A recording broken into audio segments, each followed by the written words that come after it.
قرآن کی تلاوت میں دیکھ لیجئے کہ یہی بھی وہی صورتحال نہیں جو عام باقی عبادات میں پائی جاتی ہے. یقیناً یہی کچھ ہے. قرآن پاک کی تلاوت کرنے والے لوگ آپ کو عموماً بڑے بڑے قراء نظر آئیں گے، بڑے بڑے اچھے لہجوں میں جو ہے قرآن پڑھنے والے ملیں گے، لیکن کیا ہے کہ ان کے دلوں تک نہیں جاتا قرآن. وہ حدیث ہے نا جس کا مفہوم ہے کہ قیامت کے نزدیک کیا ہوگا کہ لوگ قرآن اچھے سے اچھا پڑھیں گے لیکن ان کے حلق سے نیچے نہیں اترے گا. تو چونکہ اس کی پروننسیشن جو ہے قرآن پاک کے تلفظ جو ادائیگی یا مخارج ہیں وہ جس حلق سے اوپر اوپر تک ہے، لیکن حلق سے نیچے کیا ہے؟ دل.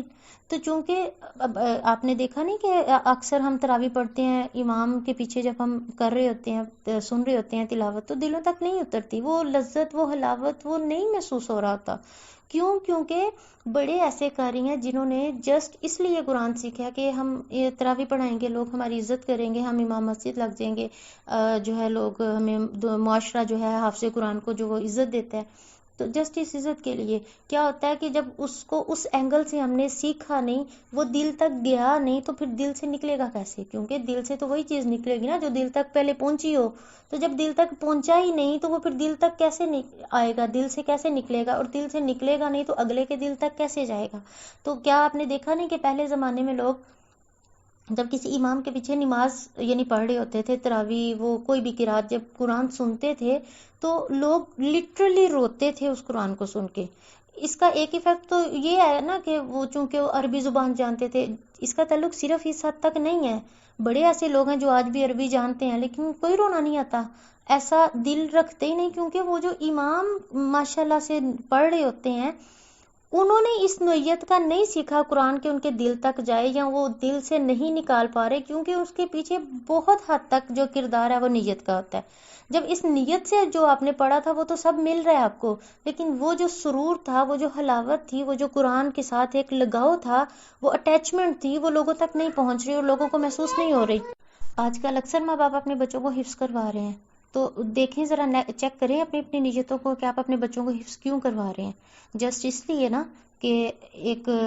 تمغہ مل جاتا ہے ایک معاشرے میں کہ یہ حافظ قرآن ہے. یہ حافظ قرآن کا لقب لینے کے لیے، یہ نام ساتھ لگانے کے لیے حافظ کا، تو ہم حفظ کرواتے ہیں بچوں کو. اور بڑی دفعہ ایسے ہوتا ہے کہ ہمارے سامنے بہت سارے ایسے فوائد ہوتے ہیں حفظ کرنے کے، مثلا معاشرہ عزت دیتا ہے، یا حافظ کے جو ایک چھوٹا سا ایک فائدہ جو عام ہے، جو حافظ قرآن ہوتا ہے اس کے بورڈ کے ایگزام میں اس کے کچھ نمبر ایکسٹرا شاید لگتے ہیں، تو جسٹ اس لیے بھی لوگ بچوں کو حفظ کروا رہے ہیں کہ ہمارے بورڈ میں جو ہے وہ نمبر اچھے آئیں گے. اور بھی بڑی ایسی نیتیں ہیں جو جسٹ اپنے مفاد کی حد تک ہیں. بچوں کو جو حفظ کرنا سٹارٹ کرواتے ہیں وہ اس نیت سے کرواتے ہیں کہ اس کا اجر ملے گا ہمیں، کل کو ہمیں وہ تاج پہنایا جائے گا حدیث کے مطابق جو کہا گیا. لیکن کیا ہوتا ہے کہ وہ نیت چونکہ صرف سٹارٹ میں کی تھی اور اس کو رینیو نہیں کیا، تو کیا ہوتا ہے کہ وہ نیت تب تک کے لیے تھی، لیکن اس کے بیچ جب تعریفوں کے انبار آتے ہیں نا تو ہماری نیتیں ڈاواڈول ہوتے ہوتے بڑی حد تک بدل چکی ہوتی ہیں. پھر اس کے ساتھ ہی کیا ہوتا ہے کہ ہم اکثر بچوں کو تلاوت سکھاتے ہیں، دعائیں سکھاتے ہیں، یعنی ان کی اچھی تربیت کر رہے ہوتے ہیں اصل میں. تو کیا ہوتا ہے کہ یعنی سٹارٹ میں تو ہم اچھی تربیت کے نام سے ان کو کر رہے ہوتے ہیں، لیکن کیا ہوتا ہے کہ بیچ میں ہمارا جو ایک نیا ایک سسٹم چل پڑتا ہے، وہ کیا ہے کہ خاندان میں ہمارا کمپٹیشن شروع ہو جاتا ہے کہ فلاں کے بچے اتنی اچھی تلاوت کرتے ہیں، فلاں کے جیسے باقی معاملات میں کمپٹیشن ہوتا ہے، اسی طرح اب عبادات میں بھی کمپٹیشن سکھایا جا رہا ہے بچوں کو، کہ بچوں کو دعائیں قرآن آیتیں سکھا کے کیا ہوتا ہے کہ ان کو پھر سامنے نمائش کے طور پر لایا جاتا ہے کہ دیکھو، یعنی کوئی گھر میں مہمان آ گیا، کہیں ہم مہمان چلے گئے ہیں تو ہم اپنے بچوں کو بڑا آگے پرومیننٹ کرتے ہیں کہ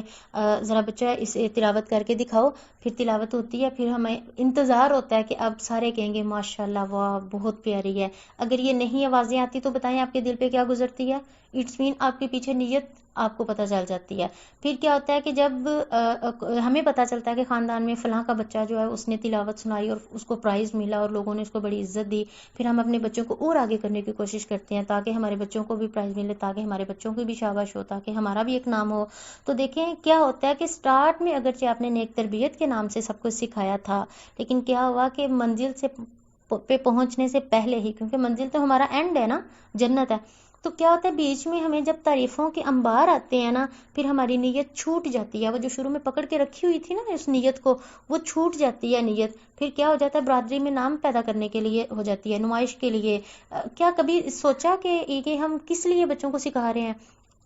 کیا واقعی ہم نبی پاک صلی اللہ علیہ وسلم سے اپنا جو امت ہونے کا جو نسبت ہے اس کو قائم رکھنے کے لیے یہ سب کر رہے ہیں؟ بچوں کی تربیت اس لیے کر رہے ہیں کہ کل کو ان کا انجام اچھا ہو؟ یا بعض اوقات تو ہم فیشن کے طور پر کر رہے ہوتے ہیں کہ آج کل چونکہ ٹرینڈ ہے کہ لوگ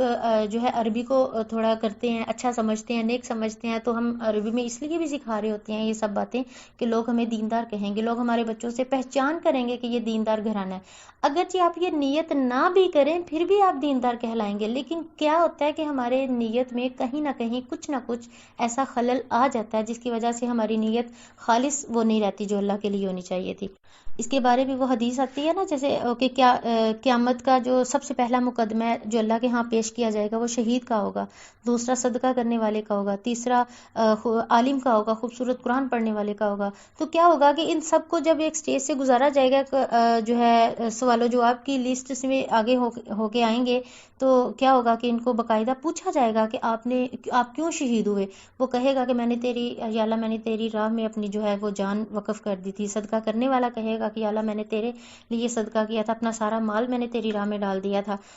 قرآن پڑھنے والا عالم جو ہے وہ اپنے جو ہے اس بات کا اظہار کرے گا، لیکن کیا کہا جائے گا کہ تم سب نے جھوٹ کہا۔ سب کو باری باری کہا جائے گا کہ تم جھوٹ کہتے ہو، جو تم نے دکھاوا چاہا وہ تمہیں مل گیا دنیا میں۔ تم نے جھوٹ کہا کہ میں نے اللہ کے لیے کیا۔ بظاہر ہم بھی ایسا کرتے ہیں نا، اللہ کے لیے کر رہے ہوتے ہیں نیکی، لیکن کیا ہوتا ہے کہ بیچ میں ہماری نیتیں چھوٹ جب جاتی ہیں تو کیا ہوتا ہے ہم اس کا نوٹس ہی نہیں لیتے اس بات کو۔ پھر کیا ہوتا ہے کہ اللہ تعالیٰ جب قیامت والے دن کہیں گے نا کہ تم نے جھوٹ کہا، تم جھوٹ کہہ رہی ہو کہ میں نے اللہ کے لیے کیا تھا، تم نے تو اس لیے کیا تھا کہ لوگ تمہیں شہید کہیں، لوگ تمہیں جو ہے کہیں کہ یہ بڑا سخی ہے، بڑا مال جو ہے وہ صدقہ کرتا ہے، لوگ تمہیں کہیں کہ یہ بڑا اچھا قرآن پڑھتا ہے، لوگ کہیں کہ یہ واہ واہ عالم ہے وغیرہ وغیرہ۔ تم نے تو یہ نام کے لیے دیکھا تھا، پڑھا تھا، کیا تھا، وہ سب تمہیں مل گیا، دنیا میں عزت تمہیں مل گئی، دنیا میں تمہیں دکھاوا مل گیا، لوگوں نے تمہیں شاباش دے دی۔ اب دنیا میں جو تھا وہی تھا، اب میرے پاس کچھ نہیں، تو ان کو پھر جہنم میں گرانے کا حکم دے دیا جائے گا۔ تو اب کمپیریزن کریں کہ مین یہی کیٹیگری نہیں تینوں،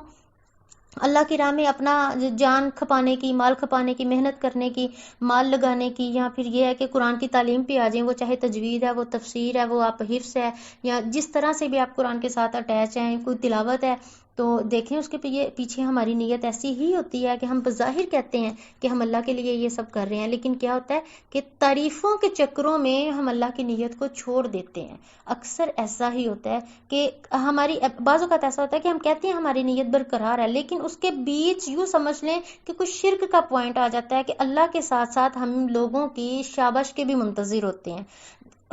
مقام اصل میں یہ ہونا چاہیے کہ آپ لوگوں کی شاباش سے بالکل کٹ ہو کے صرف اللہ کے لیے کرے۔ کوئی آپ کی تعریف کرتا ہے کوئی پرواہ نہیں کرتا تو بھی کوئی پرواہ نہیں، لوگ آپ کو عزت دیتے ہیں نہیں دیتے کوئی پرواہ نہیں، لوگ آپ کو اس کے بدلے میں جو ہے وہ جو آپ چاہ رہے تھے دکھاوا وہ شو کرتے ہیں نہیں کرتے کوئی پرواہ نہیں۔ پھر مزہ ہے نا آپ کو ان سب چیزوں کو کرنے کا، کیونکہ وہ خالص اللہ کے لیے، جس کے لیے کی تھی وہ تو اس نے تو دیکھ لیا، تو ہمیں سکون مل جانا چاہیے نا یہاں پہ آ کے۔ اس لیے خصوصاً اپنی عبادات کو چیک کرتے رہیں۔ میں نماز پڑھ رہی ہوں، روزہ رکھ رہی ہوں، صدقے عمرے پہ ہوں، جہاد پہ ہوں، ذکر پہ ہوں، قرآن پہ ہوں، قرآن کے ساتھ کسی طرح بھی ٹچ ہوں، اپنا مال خرچ کر رہی ہوں، تو دیکھیں کہ میں کیوں کر رہی ہوں۔ دیکھیں مال خرچ کرتے وقت بھی ہماری بڑی دفعہ ایسی نیت ہوتی ہے کہ ہم جو ہے دکھاوے کے لیے کر رہے ہوتے ہیں کہ لوگ ہمیں سخی کہیں۔ ہم مال خرچ اس لیے کرتے ہیں کہ یہ ایسا موقع ہے یہاں سب لوگ کر رہے ہیں، کہ کسی گیدرنگ کے موقع پہ مال خرچ کرنے کی جب کہیں موقع مل جاتا ہے تو ہم کہتے ہیں اس وقت اگر میں نہ اٹھی تو لوگ کیا کہیں گے کہ یہ کتنی کنجوس ہے، اس نے اللہ کے لیے مال ہی نہیں نکالا۔ کسی مسجد سے آواز آ جائے، کسی ادارے سے آواز آ جائے، کسی ایسی بعض دفعہ گیدرنگ میں کوئی مستحق اٹھ کے جو سوال کر ڈالتا ہے، تو ایسے موقعوں پہ ہم ضرور دیتے ہیں جسٹ اس لیے کہ لوگ ہمیں یہ نہ کہیں کہ اس نے نہیں دیا، تو وہاں پہ پھر وہ بے فائدہ ہے، وہ صدقہ بے فائدہ جاتا ہے آپ کے لیے۔ اور کئی دفعہ ہم پرسنلی صدقات کرتے رہتے ہیں لیکن اس کا ہم تذکرہ بہت زیادہ کرتے ہیں کہ میں نے صدقہ کیا، فلاں آیا تھا، یعنی بات کوئی بھی نہیں ہوتی، بعض اوقات کوئی بات ایسی نہیں چھڑی ہوتی، لیکن جسٹ ہم اس کو بتانے کے لیے اپنا جو ہے وہ کلیجہ ٹھنڈا کرنے کے لیے کہ میں نے لوگوں کو بتا دیا، لوگوں کو پتہ چل گیا ہے، تو ہم خود سے ٹاپک چھیڑ لیتے ہیں، ایسے گھما کے بات کرتے ہیں، بیچ میں ہم بتا چکے ہوتے ہیں کہ میں نے صدقہ کیا، یا کسی ایسے بہانے سے کہ وہ فلاں آئی تھی، آپ کے پاس بھی آئی تھی، وہ میرے پاس آئی تھی، یہ رونے رو رہی تھی، پھر میں نے اس کو یہ اور یہ دیا۔ یعنی کسی بھی طریقے سے ہم اپنا بتا دیتے ہیں کہ ہم نے صدقہ کیا، ہم چھپا نہیں پاتے، ہمارے وہ اندر یہ چیز جو ہے وہ برداشت ہی نہیں ہے کہ ہم ایک نیکی کر بیٹھے ہیں کسی پہ، تو اس کو تھوڑا کنٹرول کر جائیں نہ بتائیں کسی کو، کیا ہو جائے گا؟ جس کے لیے آپ نے دیا نا اس کو پتہ چل گیا ہے، اور یہ حقیقت ہے جب ہم اللہ کے لیے دیتے ہیں نا تو ہمیں وہی پہ ٹھنڈ پڑ جاتی ہے کہ چونکہ اللہ کے لیے دیا تھا نا تو سو اللہ کو پتہ چل گیا، لیکن اس لیے ان لوگوں کو ٹھنڈ نہیں پڑتی جب تک بتا نہ دیں، کیونکہ انہوں نے اللہ کے لیے دیا ہی نہیں ہوتا، انہوں نے جب لوگوں کے لیے دیا تو یقیناً ان کو سکون بھی تب تک نہیں ہوگا جب تک وہ لوگوں کو بتا نہیں دیں گے، جس کے لیے